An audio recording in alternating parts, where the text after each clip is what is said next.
What's up everyone, it's KNMA here. So this year I told myself I'm going to start doing things I'm not really comfortable with. One of them was getting in front of the camera, and the second one was breaking down my videos and exactly how I actually make them. I had a lot of people ask me about this one, so let's jump in and I'll show you the effect we're going to be working on today.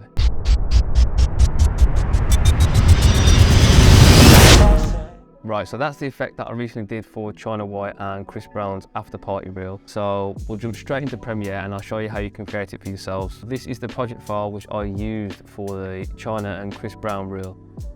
First thing you'll notice is there is a whole load of clips that have been used. This is because I wanted to keep the energy really high, and to cut to the beat of the sound effect, they progressively get shorter over time, just as you would with the beat of music. If we play this sound effect on its own now, there you go, you can just hear from that that it's already adding a lot of energy. So as the sound effect tends to get a lot faster, the clips get a lot shorter. So I think these start off at about 7 frames and by the end of it they're about 1 frame. So that's a good way already of making a lot of energy into the video. So if you want to have the similarities to the effect that I did, really basic, it's really simple. What you want to do is head over to the effects tab, type in transform, click and drag or simply double click on the effect whilst you have the clip selected that you want to apply the effect to.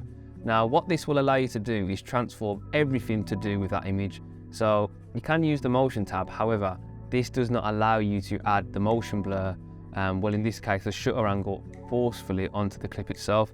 This is the good thing about the transform tab, is if we look closer towards the end of the reel, you will get this outline of kind of like a motion blur, as if the camera is shooting through the actual screen itself.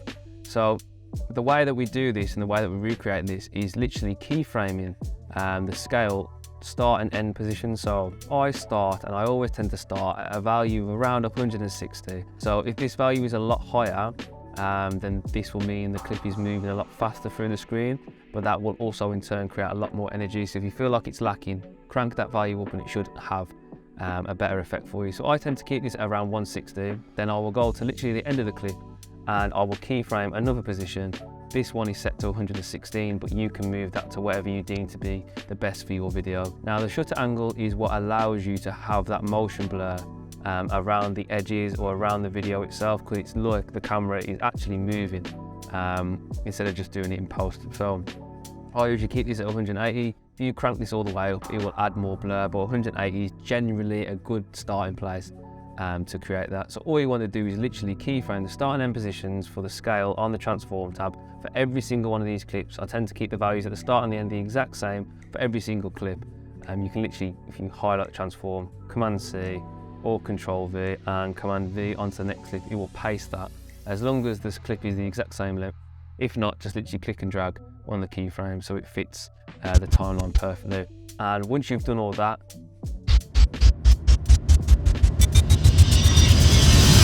you should have the same effect that I made.